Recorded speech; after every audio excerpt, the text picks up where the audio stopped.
ku bawa kepadamu nyanyian syukurku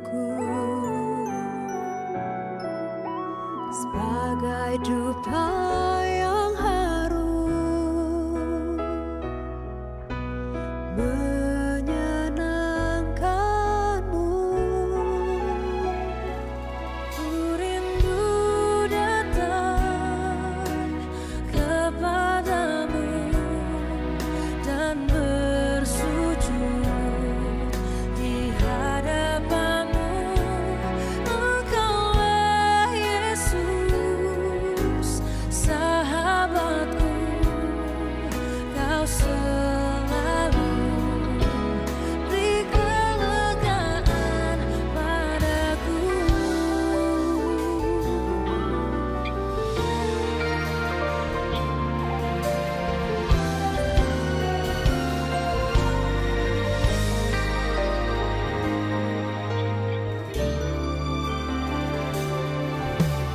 Ku bawa kepadamu nyanyian syukurku sebagai dupa yang harum menyenangkanmu.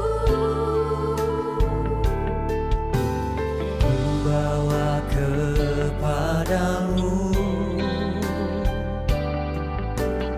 nyanyian syukurku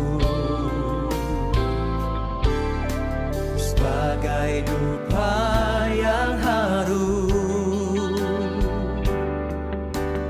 menyenangkanmu.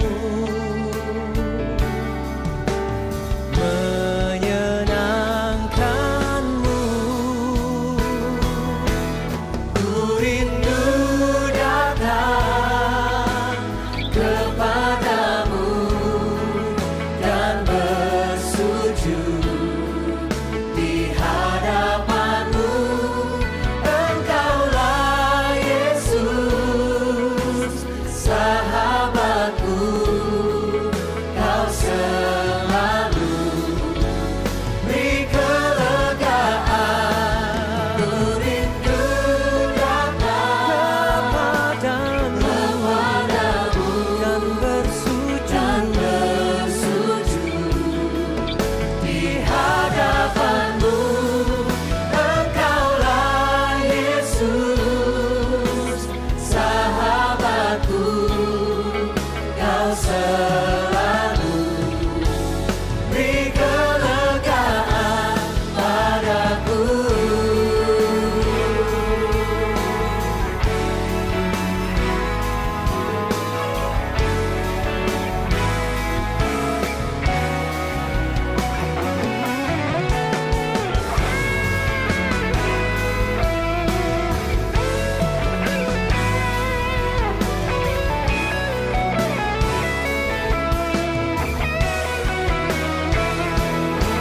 Semua letih lesu, beban beratku kau angkat, kau ganti dengan sukacitamu.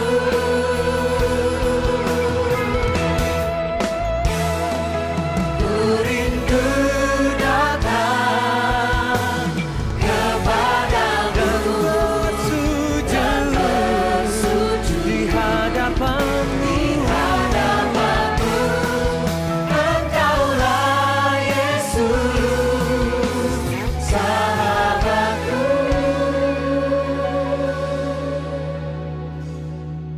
kau selalu beri kelegaan padaku.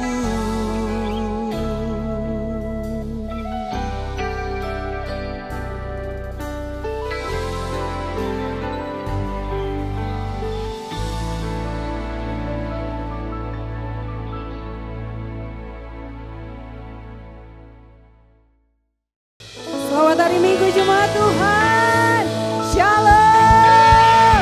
Sekali lagi dengan antusias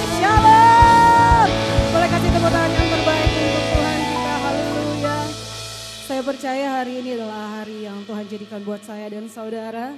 Dan percaya bahwa di tempat ini ada sukacita yang melimpah, amin. Boleh bersama kita bangkit berdiri. Terima kasih Tuhan. Kami sungguh bersyukur untuk setiap anugerah-Mu dalam kehidupan kami. Satu tujuan kami di siang hari ini hanya untuk menyenangkan hati-Mu saja. Ini setiap kami mau menyembah-Mu di dalam nama Tuhan Yesus. Semua yang antusias, sama-sama saya katakan, amin. Sekali lagi kasih tepuk tangan yang terbaik untuk Tuhan kita. Haleluya.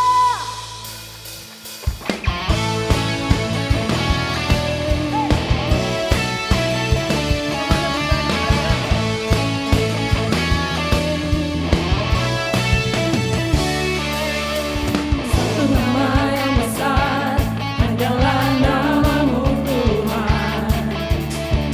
Batu kekuatan hanyalah nama-Mu Tuhan.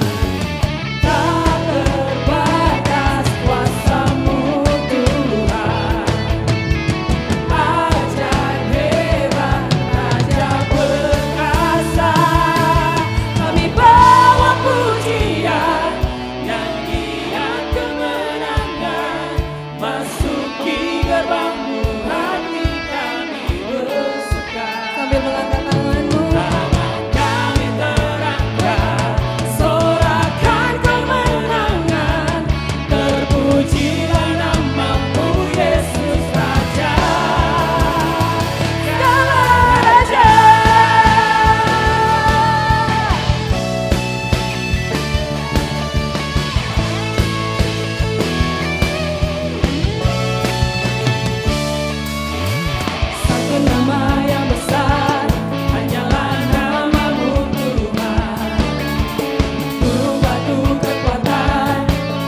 selamanya Engkau baik Tuhan. Kami sungguh bersyukur karena kami punya Allah yang setia. Terima kasih Tuhan. Engkau begitu baik dalam hidup kami.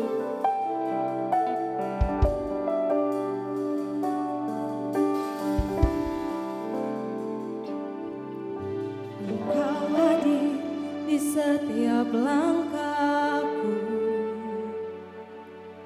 Kau pelita di setiap jalanku. Dan ku tahu hidupku dalam-Mu sesuai rencana-Mu.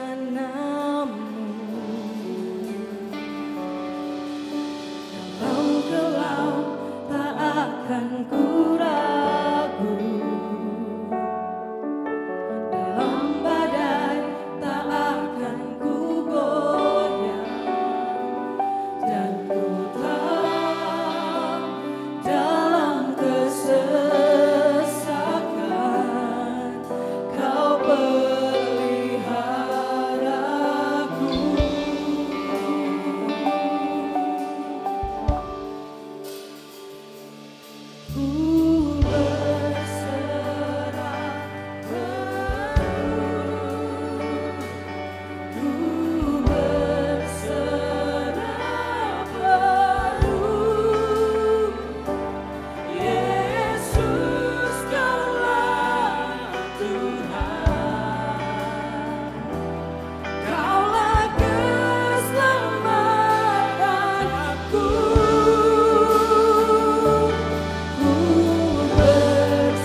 dulu Bapak Ibu semuanya.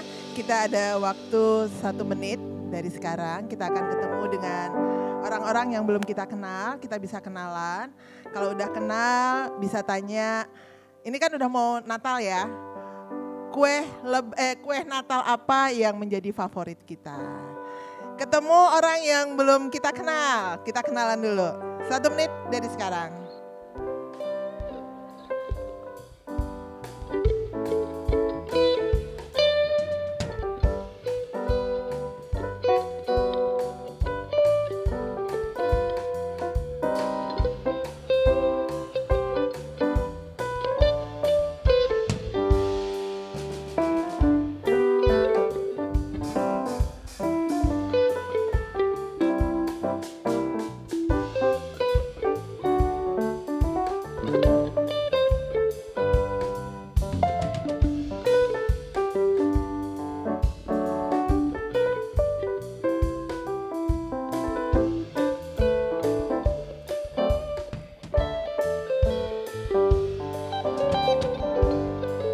Terima kasih buat kerjasamanya dan antusiasnya. Dan kami mengucapkan selamat datang bagi Bapak Ibu semuanya yang hadir dalam ibadah raya GB Gilgal ibadah yang kedua. Dan bagi Bapak Ibu yang baru pertama kali hadir di dalam ibadah raya GB Gilgal, Bapak Ibu menjadi bagian keluarga dari GB Gilgal. Dan bila ada hal-hal yang ingin ditanyakan tentang GB Gilgal ataupun ingin didoakan, ingin tahu visi dan misi GB Gilgal, itu ada hamba-hamba Tuhan di depan yang bisa ketemu, nanti bisa menanyakan dan juga didoakan. Saya akan membacakan pengumuman sepanjang minggu berjalan. GB Gilgal akan membuka ibadah yang ketiga. Dan ibadah ketiga itu jamnya adalah jam 1 siang atau 13 WITA.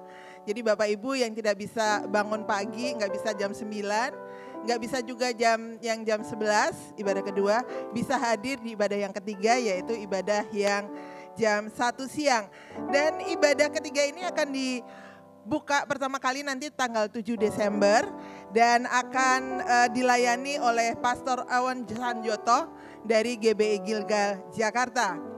Dan ibadah Natal kita itu akan dilaksanakan pada tanggal 14 Desember.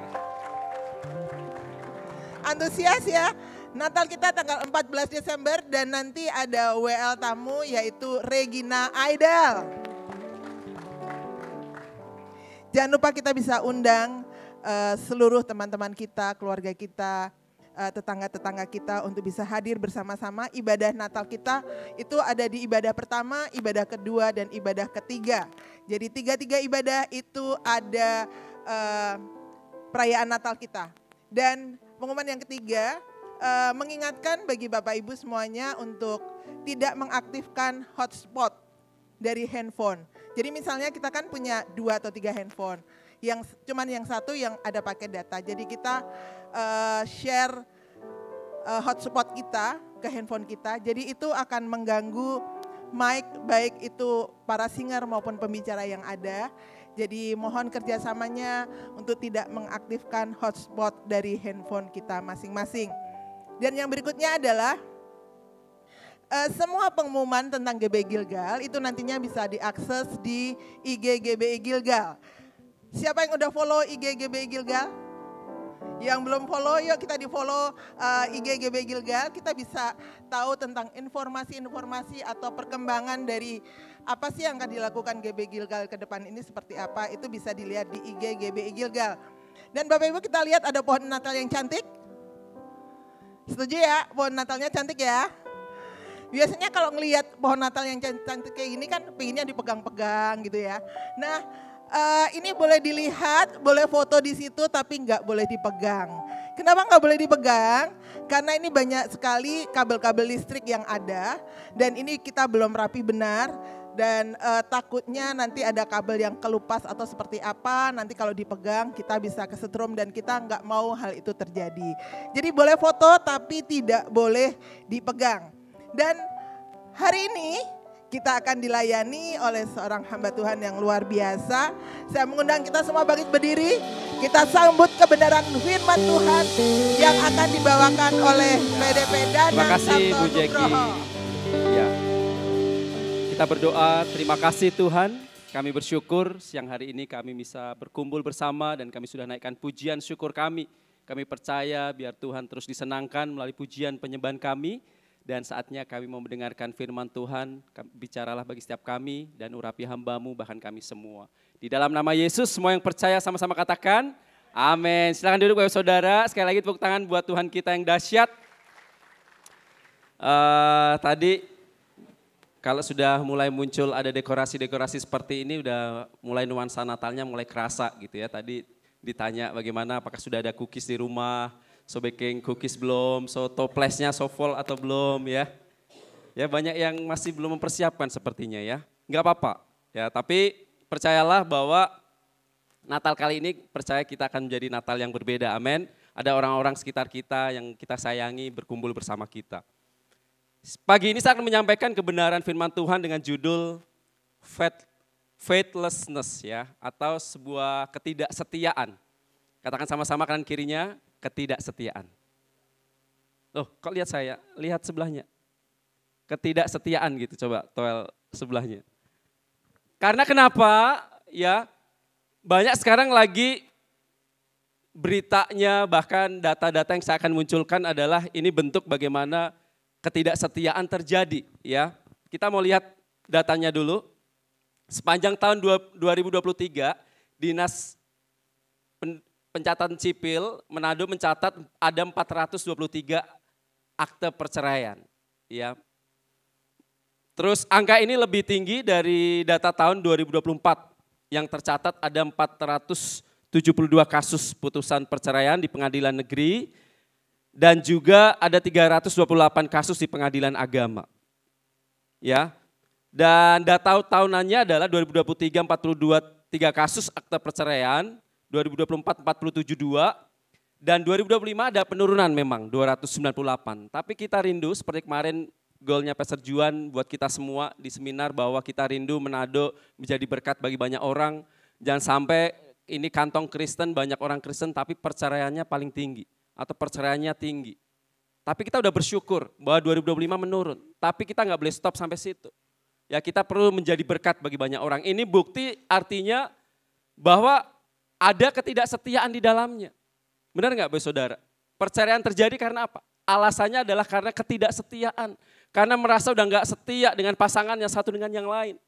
Bahkan perusahaan sekarang udah merekrut orang susah banget Bapak Saudara. Kemarin saya khotbah di ada satu perusahaan yang dia pikir nih orang ini udah orang yang sangat setia karena udah ikut sama dia, tapi ternyata juga dia keluar. Ya, dia nggak keluar, dia merasa nggak cocok dan sebagainya, alasannya banyak gitu ya. Dan memutuskan untuk dia memilih untuk tidak kerja lagi sama nih Bapak di perusahaan ini. Dan saya tanya-tanya kenapa? Padahal udah cukup lama dia pikir rasanya dia orang yang bisa dipercayai, bahkan mungkin nanti akan mendapatkan sebuah promosi dan sebagainya. Tapi dilihat ternyata orangnya nggak setia. Ya, akhirnya orang ini mundur dan keluar dan sebagainya. Ini membuktikan bahwa ketidaksetiaan begitu merajalela, ketidaksetiaan ini merupakan sebuah hal yang membuat manusia bisa jatuh dalam dosa. Bahkan tidak bisa menikmati promosi-promosi yang datangnya dari Tuhan. Benar nggak? Ini ketidaksetiaan Bapak Saudara, bahaya banget. Arti ketidaksetiaan adalah sama artinya dengan tidak taat, nggak percaya, atau dikatakan memberontak. Itu arti ketidaksetiaan. Lalu apa penyebab orang itu nggak setia? Apa sih penyebabnya? Ada beberapa hal tadi kita ketemu, beberapa orang kemarin waktu saya khotbah itu saya tanya, kenapa sampai dia nggak setia? Kenapa Pak? Suami istri kenapa? Berapa kali ngobrol sama pasangan suami istri ada yang memutuskan untuk pisah, cerai dan sebagainya. Kenapa? Alasannya apa? Saya temukan adalah, salah satu alasannya adalah ada rasa ketakutan. Ketakutan untuk menikah, aduh pasangan takut nggak setia. Takut di dalam perusahaan nanti nggak cocok, gajinya nggak masuk dan sebagainya. Ada rasa ketakutan. Waktu dia mencalonkan misalnya, ada orang-orang yang Tuhan promosikan sebetulnya ya, sebetulnya dia bisa dipakai dalam perusahaan untuk bisa naik jabatannya. Tapi setelah naik jabatannya ternyata dia korupsi. Katanya alasannya ketakutan kita kaum minoritas Pak. Takutlah kita dijauhin orang, teman-teman semuanya juga ngelakukan yang sama kok. Ada ketakutan. Ya, dijauhi karena merasa berbeda. Wah, kalau di Gilgal tuh jemaatnya setia. Tapi sayangnya Pak, begitu masuk di dalam perusahaan, di dalam perkantoran yang harusnya dia jadi berkat, dihimpit masalah, dihimpit oleh keadaan, akhirnya dia kompromi. Aduh Pak, setelah ditanya kenapa? Takut kita minoritas, semuanya mereka melakukan hal yang sama. Ada ketakutan. Yang kedua, merasa nggak dihargai. Suami istri berapa banyak yang merasa nggak dihargai pasangannya. Memutuskan untuk udah selama ini kita menikah padahal udah puluhan tahun. Tapi selama ini saya nggak pernah dihargain Pak. Orang kantor lebih menghargai saya daripada pasangan saya. Seberapa banyak Bapak Saudara yang merasa seperti ini? Nggak perlu angkat tangan. Merasa nggak dihargai, merasa nggak punya wibawa di dalam rumah. Saya suami loh, saya ini kepala, pemimpin, tapi nggak pernah dihargai. Kebutuhan seorang suami apa, Bapak Ibu Saudara? Seorang pria adalah kebutuhannya pengen dihargai, benar nggak? Tapi kalau wanita pengennya dicintai, ya lebih ke perasaan. Tapi kalau pria itu lebih banyak dihargai. Pride-nya kan suami kan tinggi ya. Pria-pria kan pride-nya, harga dirinya tinggi banget. Merasa, aduh saya pemimpin harusnya dihargai. Tapi ketika itu nggak didapatkan, menolak untuk setia. Dia jadi nggak setia. Apalagi kekeringan rohani mungkin. Ya berapa kali saya rasa ada beberapa juga mungkin jemaat merasakan bahwa kok ini dulunya melayani sekarang enggak. Kenapa ya? Bahkan mungkin melayani tapi kok kayak rasanya enggak ada rasa apa-apa. Melayani setiap minggu, melayani setiap ada ibadah. Tapi kok kayaknya enggak rasakan apa-apa. Yang dilakukan semuanya hanya rutinitas. Karena ada kekeringan rohani. Maka ini bahaya banget. Akhirnya mundur, mulai enggak setia. Mulai minta jadwalnya dikurangin pelan-pelan. Mungkin mulai datang ke family cell mulai berkurang. Ibadah mulai berkurang. Karena ada kekeringan rohani. Makanya Bapak Ibu bahaya ketika kita melayani Tuhan, ketika kita aktif di kegiatan agama kita, kalau kita kering dalam kehidupan kita, apa yang kita lakukan itu adalah hal yang hanya agamawi saja. Itu bahaya banget. Yang membuat kita bisa akhirnya gak setia meninggalkan Tuhan. Banyak Bapak Saudara hamba Tuhan pun bisa seperti itu. Banyak yang udah mulai gak setia sama Tuhan. Karena dia melayani, dia menyampaikan firman, tapi dia gak pernah isi dengan kebenaran firman Tuhan. Terjadi kekeringan rohani, hati-hati. Yang keempat, ada yang lain adalah tentang tipu muslihat. Ya, tipu muslihat ini biasanya kerjaannya siapa? Si iblis ya. Kerjaannya si iblis sama seperti waktu Hawa ya. Hawa ditipu muslihat oleh iblis, apa yang dilakukan? Dia tidak setia sama Tuhan. Dia bilang jangan makan semua, boleh kau makan semua buah yang ada di taman ini, tapi pohon yang ini jangan kamu makan. Tentang pengetahuan yang baik dan benar. Tapi oleh iblis diputar balikkan bahwa kamu sih makan. Ya kalau kita bahasakan sekarang nggak apa-apa. Kan kamu bisa jadi kayak Tuhan gitu ya. Kamu bisa mengetahui segala hal, kamu bisa melakukan, membedakan yang baik dan benar. Oh bagus loh itu. Apa salahnya? Tipu muslihat. Yang akhirnya membuat Hawa nggak setia. Dan dia ajak suaminya ya. Dan suaminya nyalakan ini gara-gara istriku. Kok yang Hawa menyalahkan iblis. Iblis bilang, aku lagi. Padahal kamu yang ketipu. Nah inilah kerjaan si iblis. Nah berapa kali dalam kehidupan kita, Bapak-Ibu Saudara, kita seringkali tertipu oleh iblis. Benar nggak? Kita mencari kesembuhan misalnya di luar sana. Berpikir bahwa di luar Yesus ada kesembuhan. Mulai mencari hal yang tidak baik. Akhirnya menjauhkan kita dari Tuhan. Membuat kita nggak setia sama Tuhan. Bahwa tahu bahwa Tuhan adalah sumber kesembuhan, kekuatan bagi kita. Tapi seberapa banyak yang kita memilih untuk mencari kesembuhan di luar Yesus. Karena merasa bahwa bisa ada jalan alternatif lain kok kesembuhan bisa kamu lakukan. Tipu muslihat dari iblis. Mungkin ada kekecewaan, ada rasa kecewa sama pasangan kita, kecewa sama pemimpin gereja, kecewa yang membuat akhirnya kita mundur dari Tuhan. So pasti di gereja ini kurang tersinggung terus kita di sini. Kecewa, mundur. Seberapa banyak Bapak Saudara yang menemukan ciri-ciri orang seperti ini.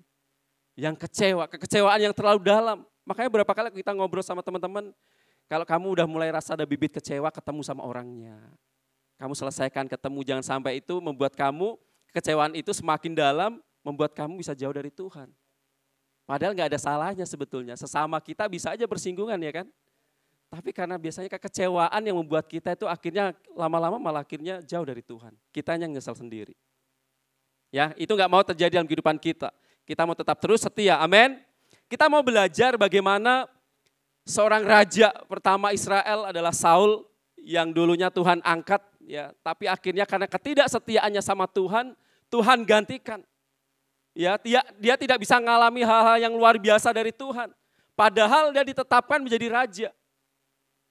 Diangkat sebagai raja supaya dia punya wewenang, dia punya kuasa. Tapi karena dia tidak setia, akhirnya dikasih ke orang lain.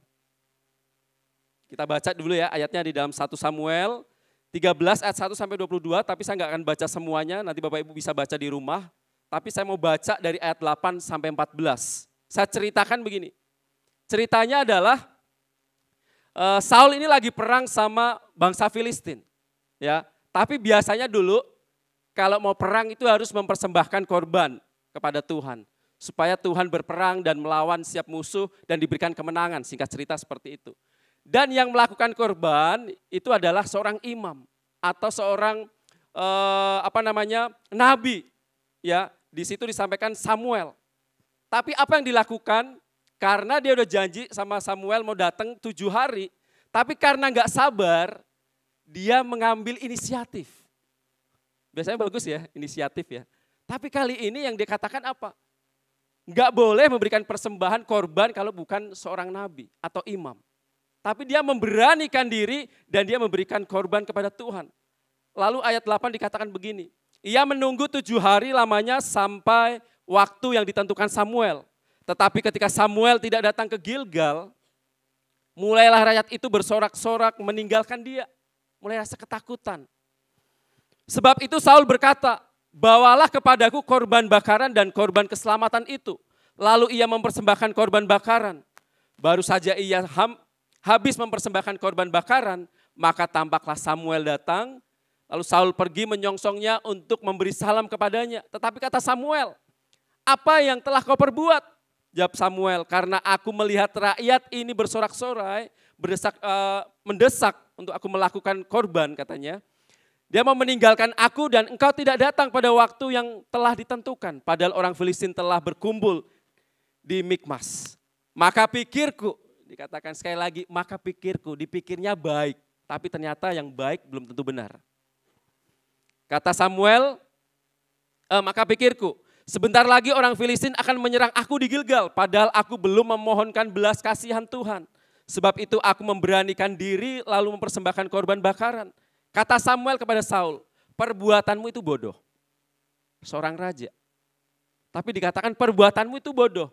Engkau tidak mengikuti perintah Tuhan Allahmu. Engkau tidak setia artinya. Enggak ngikutin perintah, enggak taat. Yang apa yang diperintahkan kepadamu. Sebab sedianya Tuhan mengokohkan kerajaanmu atas orang Israel untuk selama-lamanya. Tetapi sekarang kerajaanmu tidak akan tetap. Tuhan telah memilih seorang yang berkenan di hatinya. Dan Tuhan telah menunjuk dia menjadi raja atas umatnya. Karena engkau tidak mengikuti apa yang diperintahkan Tuhan kepadamu. Ketidaksetiaan Saul membawa dia jatuh dari tahtanya. Padahal dia baru memimpin 1 tahun, saudara. Ya, raja yang memimpin cukup singkat menurut saya adalah Saul. Baru memerintah 1 tahun udah diturunkan. Bayangkan karena bukti ketidaksetiaan dia sama Tuhan. Mungkin boleh berinisiatif, boleh melakukan yang baik. Tapi belum tentu benar kalau tidak sesuai dengan kebenaran firman Tuhan. Alasannya terkadang menolong orang. Tapi yang dilakukan tidak baik. Melakukan hal cara-cara yang curang. Tapi alasannya apa? Untuk menghidupi anak dan istriku. Tapi korupsi. Melakukan hal yang tidak baik. Mencurangi kalau jualan kita dagang. Alasannya Pak, semuanya lakukan umum bolehlah cuma sedikit kok Pak kasih naik. Mulai atur curang-curang sedikit. Itu bukti kita tidak setia sama Tuhan. Padahal harusnya berkat bisa diberikan sama kita. Tapi karena kita tidak setia, maka itu dikasih ke orang lain. Amin, Bapak Saudara. Jangan sampai kita seperti Saul. Makanya di dalam Samuel 15 ayat 22 nggak usah buka, tapi kita baca di rumah, dikatakan bahwa apakah korban dan persembahan lebih penting dari kamu mendengar perkataan Tuhan? Dikatakan Samuel. Karena jauh lebih penting kita mendengar perkataan Tuhan, mengikuti setia sama Tuhan lebih penting daripada apa yang kita lakukan selama ini, Bapak Saudara, yang tidak sesuai dengan kebenaran firman Tuhan. Jauh lebih penting. Yang pertama, dampak ketidaksetiaan apa? Menjadi rusak hubungannya. Akhirnya Tuhan jadi rusak kan, nggak percaya sama Saul, benar nggak? Samuel juga akhirnya juga nggak cocok sama Saul. Sekalipun dia rasa, aduh Tuhan kasihan gitu ya, maksudnya ini raja ini yang dipercaya sama Tuhan, tapi akhirnya diturunkan tahtanya. Hubungannya jadi rusak. Suami istri kalau tidak ada kesetiaan pasti rusak. Benar. Saya ngobrol sama istri berapa kali, dalam hal keuangan kita mesti setia. Dalam hal apapun kita mesti terbuka. Karena ketika ada celah, itu membuat hubungan kita bisa rusak. Benar nggak saudara? Siapa yang di rumah kalau chatting-chattingan sama suami istri jauh-jauhan? Mulai merasa, aduh takut nanti kita chattingan sama siapa. Siapa yang kalau di kontaknya dikasih inisial, takut istrinya ketahuan, suaminya ketahuan. Siapa yang di HP-nya ini sekarang istri atau suaminya nggak tahu kuncinya apa, passwordnya? Ada? Siapa yang nggak tahu kunci password handphone pasangan kita? Berarti bisa dicurigain. Ada bibit ketidaksetiaan nih. Itu ya, nggak ya, bercanda. Bertobat. Jangan sampai melakukan itu. Masa pasangan sendiri nggak tahu di private chat. Waduh, di private maksudnya akunnya. Itu berarti ada tanda-tanda ketidaksetiaan. Keuangan kita terbuka. Apa yang kita terima berdua, kita duduk bersama, kita hitung pengeluaran kita apa. Karena kita nggak mau hubungan kita rusak, Bapak Saudara. Karena kalau udah rusak, susah untuk memulihkannya. Mau bagaimanapun caranya, akhirnya membuat kita udah nggak bisa baik hubungannya. Sama seperti Saul, sama seperti Saul sama Tuhan. Akhirnya Tuhan udah nggak percaya lagi, rusak hubungannya. Dalam Samuel 15 ayat 26 dikatakan, tetapi jawab Samuel kepada Saul, aku tidak akan kembali bersama-sama dengan engkau, sebab engkau telah menolak firman Tuhan yang enggak setia. Sebab itu Tuhan telah menolak engkau sebagai raja atas Israel. Kemudian berkatalah Samuel kepadanya, Tuhan telah mengoyakkan daripadamu jabatan raja atas Israel pada hari ini dan telah memberikannya kepada orang lain yang lebih baik daripadamu. Saat itu Saul masih menjadi raja. Ya, posisinya masih jadi raja, tapi dia udah diberikan otoritas sama Daud. Makanya poin yang kedua adalah kehilangan otoritas, Bapak Saudara. Dia masih menjabat boleh sebagai raja sampai 2 tahun. Tapi sebetulnya Tuhan sudah menolak dan itu sudah diberikan kepada Daud. Bayangkan Bapak Saudara, ada di posisi kita punya jabatan tapi nggak berfungsi. Bagaimana rasanya? Kita punya suami, kita punya istri, tapi nggak berfungsi di rumah. Bayangkan bagaimana kondisinya. Hubungan udah rusak, otoritas suami nggak ada di rumah, bekalai dan sebagainya. Karena tidak ada kesetiaan di dalamnya. Tetapi roh Tuhan di dalam Samuel 16 ayat 14 dikatakan, telah mundur daripada Saul dan sekarang ia diganggu oleh roh jahat daripada Tuhan. Bukti ketidaksetiaan mengakibatkan apa, roh Tuhan jauh daripada dia. Jangan sampai ya, karena Tuhan kita itu Tuhan yang setia, benar? Kalau Tuhan kita itu Tuhan yang setia, masa kita anak-anaknya enggak setia? Maka dikatakan jangan sampai roh Tuhan itu jauh daripada kita. Kita harus terus tetap setia seperti Tuhan kita yang setia. Jangan sampai orang enggak percaya lagi sama kita. Dulunya sih dia jadi orang kepercayaan di perusahaan ini, tapi lama-lama dia karena main curang, dia pegang duit, enggak setia, akhirnya kepercayaan itu dikasih orang lain. Bapak Ibu ingat cerita tentang talenta ya? Bagaimana ada berapa? 1, 4, 1, 5, 1 berapa? 1, 2 dan 5. Bagaimana satu ini enggak setia apa yang Tuhan sudah berikan. Ya harusnya dia bisa setia, dia bisa lakukan, dia bisa apapun dia kerjakan sampai akhirnya talenta menjadi 2. Tapi dia lebih banyak melihat orang lain punya bagian sih. Ya kan aku cuma dikasih 1, coba aku dikasih 2, coba dikasih 5, pasti aku bisa dipercaya. Tapi sayangnya aku cuma dikasih 1. Banyak orang kita seperti itu, melihat apa yang menjadi bagian orang, tapi nggak pernah fokus dengan apa yang Tuhan udah kasih sama kita. Akhirnya kita nggak setia, kita melihat orang lain, rumput tetangga selalu lebih hijau. Oh coba kalau kita menjadi dia, coba gantian deh kita tukar nasib. Coba. Ada yang merasa seperti itu. Mulai kehilangan kepercayaan, dampak dari ketidaksetiaan, mulai kehilangan kepercayaan. Suami istri udah mulai hilang kepercayaan, udah susah banget. Mau mulihkannya susah banget. Ada satu kali kasus kita suami istri ya saya ceritakan. Bagaimana ketika saya coba sebetulnya ini cara ini menurut orang lain tuh baik, tapi nggak benar. Saya dulu kalau suka nolong orang atau apa kan suka pinjam dulu. Kita sorong, kita pinjam dulu, dia marah banget. Dan satu kali kita nggak cerita, karena ini menyangkut keluarga. Biasanya kalau menyangkut keluarga, orang tua, saudara, itu kan berat banget. Karena dia mesti ngomong waktu awal-awal kita menikah, kamu mesti ngomong keuangan kita mesti terbuka dan sebagainya, kamu transfer kemana, kamu untuk pakai apa, kamu terbuka, ngomong. Nah satu kali keuangan kita tuh nggak cukup sayang ini saat ini, kita nggak bisa kirim orang tua, kita nggak bisa kasih orang tua. Tapi satu kali karena orang tua, saudara ini butuh banget, kita tiba-tiba transfer. Kita langsung transfer, kita nggak ngomong sama istri, kan dia marah, ketahuan di chatting dan sebagainya. Kamu nggak ngomong sama aku, oh marah. Dan akhirnya dari situ akibatnya awal-awal mulai nggak percaya. Kamu sih ngomong, saya nggak boleh begini. Kita 1 minggu hampir nggak enak ngomong dan sebagainya. Karena ketidakpercayaan itu susah banget, Bapak Saudara. Mau dipulihkan itu susah banget. Mau bagaimanapun caranya mungkin bisa pelan-pelan pulih. Tapi lama, ada harga yang harus dibayar. Jangan sampai ini terjadi dalam kehidupan kita sebagai orang Kristen. Dulunya melayani, dikasih kepercayaan banyak hal. Tapi akhirnya mulai dikasih ke orang lain karena mulai gak percaya. Karena apa? Apa yang diberikan ke Tuhan, kepercayaan, otoritas diberikan Tuhan dia gak lakukan dengan baik. Itu yang kedua. Lalu dampak yang ketiga apa Bapak Saudara? Tidak ada namanya rasa aman. Ingat ceritanya ya Saul sama Daud. Ketika jabatannya itu Tuhan kasih kepada Daud, Saul rasa mulai nggak aman, mulai terancam, mulai rasa aduh ini tapi anak buah ini mau menggantikan kita. Ada yang merasa begitu? Mulai jabatannya dikasih ke orang lain, mulai rasa nggak aman. Ya mulai rasa aduh ketahuan ini. Oh mulai ketahuan kecuranganku mulai ketahuan. Kita baca 1 Samuel 18 ayat 8-9. Lalu bangkitlah amarah Saul dengan sangat, dikatakan bangkit amarahnya dengan sangat. Dan perkataan itu menyebalkan hatinya, artinya apa?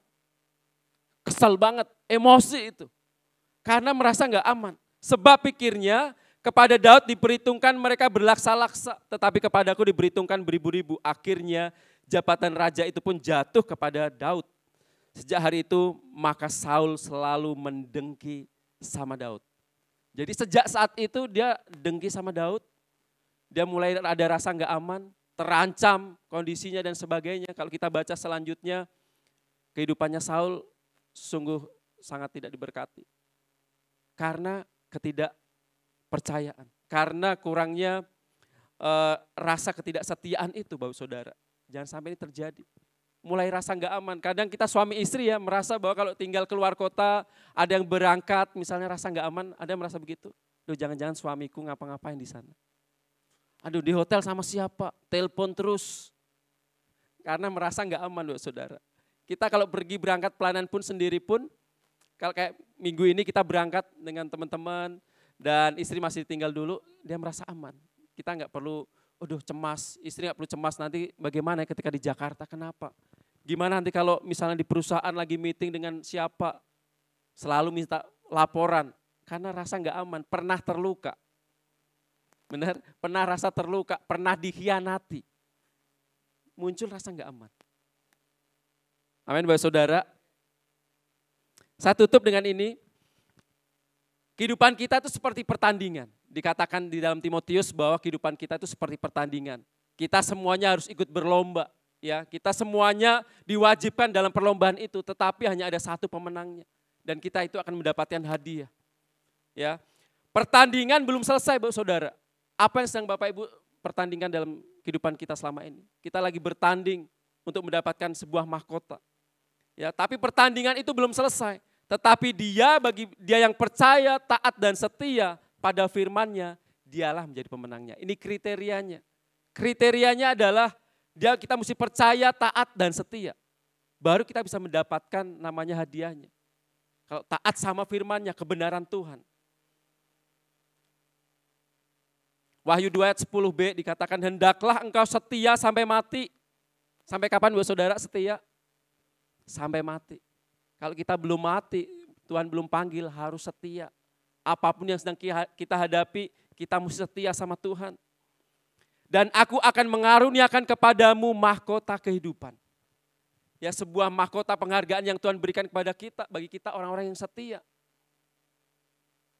Allah tetap setia, apapun yang terjadi. Mungkin kita boleh nggak setia, tetapi Tuhan kita adalah Tuhan yang setia. Sebab dia tidak bisa mengingkari janjinya. Dia nggak bisa.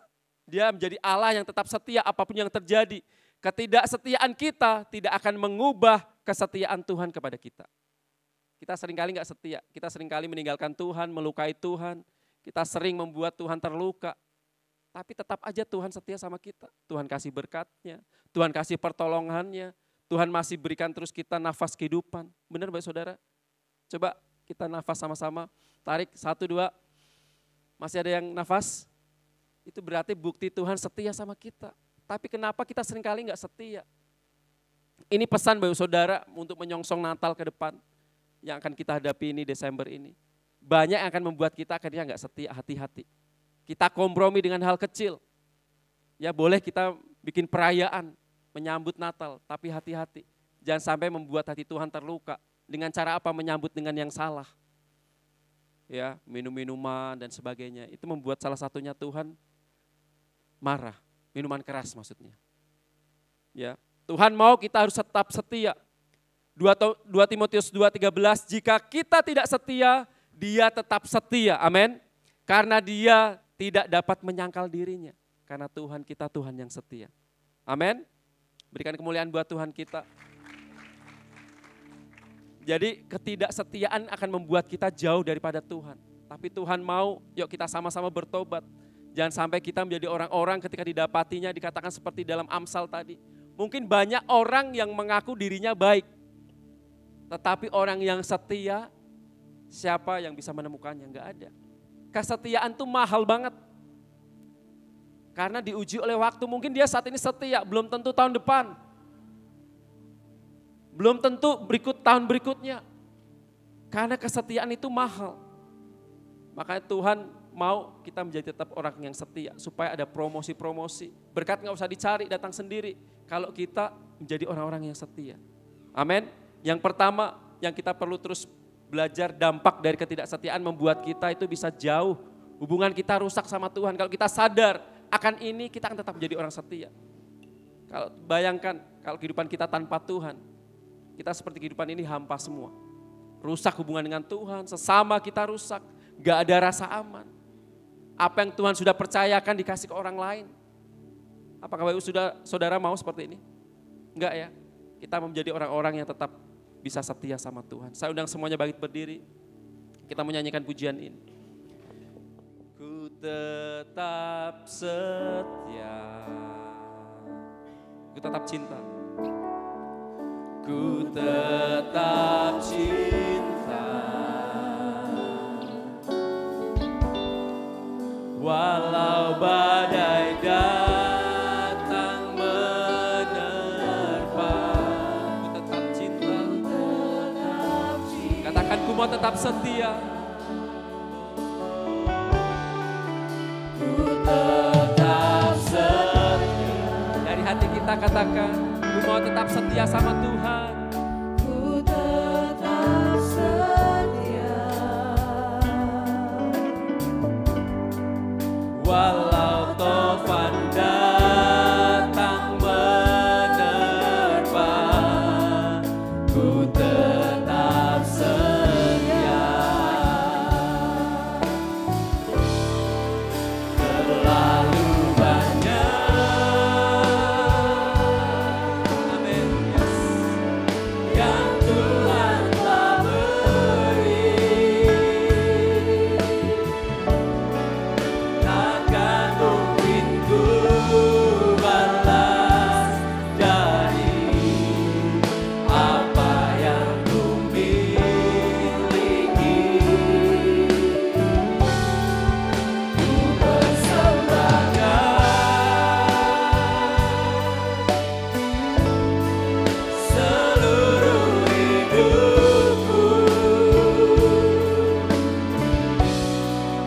biar ku tetap cinta, biar ku tetap setia untuk selama-lamanya. Sekali lagi. Terlalu banyak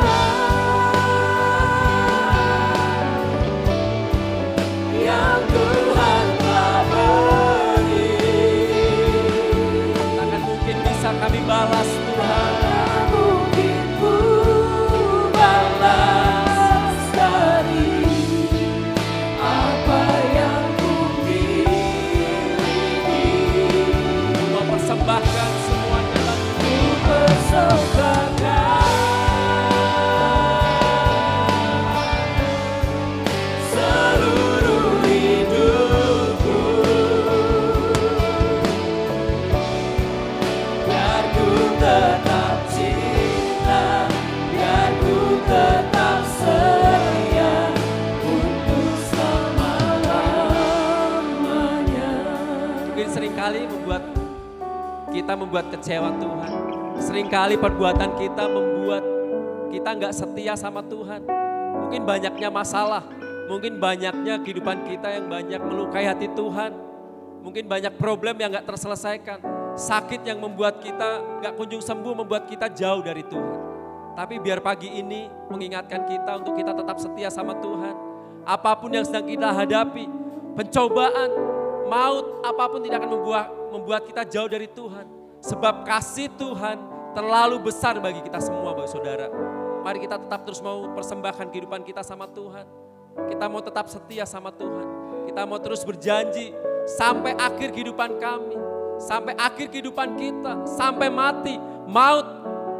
Kita mau tetap setia sama Tuhan. Terima kasih Bapak, biar pagi hari ini firman yang singkat ini bisa terus memberkati bagi jemaat-Mu. Jadi pesan di akhir tahun ini, supaya kami tetap mau setia sama Tuhan. Apapun keadaan kami ke depan, kami gak tahu. Tapi kamu tetap percaya bahwa Tuhan kami Tuhan yang setia, gak pernah meninggalkan kami. Terima kasih Yesus, kami bersyukur biar pagi ini meteraikan firman-Mu. Supaya ini menjadi kekuatan bagi setiap kami. Di dalam nama Yesus, semua yang percaya sama-sama katakan, amin. Boleh kasih tepuk tangan yang terbaik untuk Tuhan kita. Haleluya.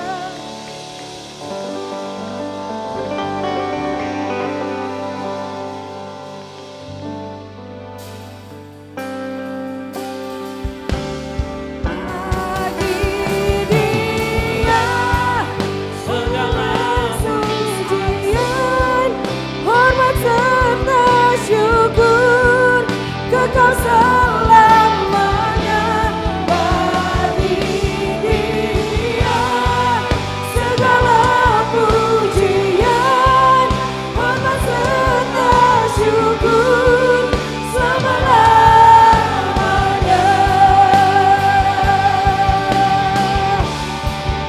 bagi Dia, segala pujian, hormat serta syukur kekal selamanya bagi Dia, segala pujian, hormat serta syukur selama-lamanya, selama-lamanya.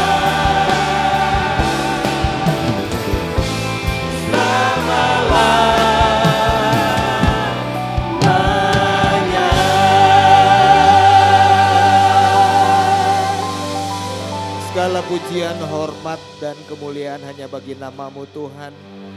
Hanya nama Tuhan yang ditinggikan di tempat ini. Hanya nama Engkau yang dibesarkan di tempat ini. Dan kami sungguh bersyukur kami menikmati hadirat Tuhan. Kami belajar dari firman-Mu untuk kami menjadi orang-orang yang setia. Sebagaimana Engkau selalu setia dalam kehidupan kami, biar kami juga terus setia sampai Engkau datang menjemput kami semua. Terima kasih Tuhan. Berdoa untuk hamba-Mu, Bapak PDP Danang Sabto Nugroho. Kami percaya Tuhan memberkati keluarganya, memberkati pelayanannya. Tuhan pakai lebih lagi Tuhan untuk kemuliaan nama Tuhan. Bapak Ibu Saudara pulanglah dan terimalah berkat dari Tuhan. Diberkatilah keluargamu, diberkatilah pekerjaan dan usahamu, diberkatilah pelayananmu, Diberkatilah segala sesuatu yang dikerjakan sesuai kehendak Tuhan dan percayalah pasti dibuatnya berhasil. Dan biarlah cinta kasih dari Allah Bapa Tuhan kita yang selalu menyertai. Dengan perantaraan kuat kuasa Roh Kudus dia akan selalu menghibur, menolong bahkan membela Bapak Ibu Saudara hari ini. Sampai Yesus datang kali yang kedua menjemput kita semua. Yang percaya sama-sama katakan amin. Selamat hari Minggu, happy Sunday. Tuhan Yesus memberkati.